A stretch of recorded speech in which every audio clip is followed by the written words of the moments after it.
Chief safety Eric Berry was diagnosed with Hodgkin lymphoma, a highly curable form of cancer. He's been undergoing chemotherapy in Atlanta with his family by his side. I'm Antonita Collins, joined by ESPN NFL insider AshleyFox. Ashley, you wrote a story on Berry for ESPN.com. What is the latest on Eric? Well, I spent a couple days in Kansas City, and the team is very much still rallied behind him. They understand that what's going to happen with him over the course of the next several months is going to be difficult on him. But everyone is very optimistic that, the cancer treatments will be effective and that he'll be back. And they are really committed to not letting Eric feel isolated during this whole process. Whenever Eric's ready, there's a plan in place for the owner of the franchise to go down there, the team president, head coach Andy Reid, head trainer Rick Burkholder, general manager John Dorsey, and then a kind of rotating group of players. So they really want to keep him feeling like he's very much part of the team because, the fact of the matter is he is.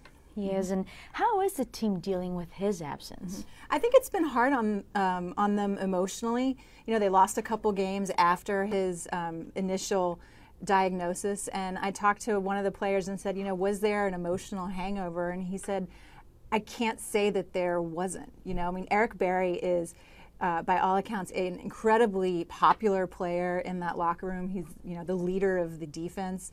Punter Justin Colquitt said, he bridges all gaps, be it, where you're from, what religion you believe in, black, white. He's like, he is a unifier.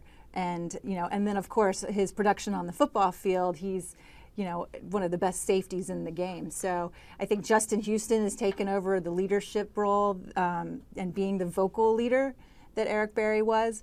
But there's no doubt they miss him. Now, talk to us about Andy Reid. He's been there for him, but also another head coach in the NFL as well. Right. Well, when this came out, the suspected diagnosis, Andy Reid reached out to Indianapolis head coach Chuck Pagano, who we all know had his own cancer scare with leukemia. He underwent treatment 2 years ago, spent, I believe it was 26 days in the hospital. And Andy asked Chuck to reach out to Eric, which he did, and has subsequently talked to him a couple times. And he's just told Eric kind of things that he should expect with the cancer treatment, how he's going to lose his appetite, and how food isn't going to taste good anyway, and how his mouth will be dry, and how ice chips usually help that, and how he might have some nausea. And the other thing was how to keep football in your life while you're undergoing this. He's like, there's going to be days where you don't feel like getting out of bed. He's like, but then there's going to be days when you do, and you should sit there and watch tape on your iPad or go over, game film or whatever. And so Chuck said, he was so the love and support of the NFL community really got him through his cancer treatments, and he was just trying to get that message across to Eric as well. ESPN NFL insider AshleyFox with a perspective. For more on this story and insiders,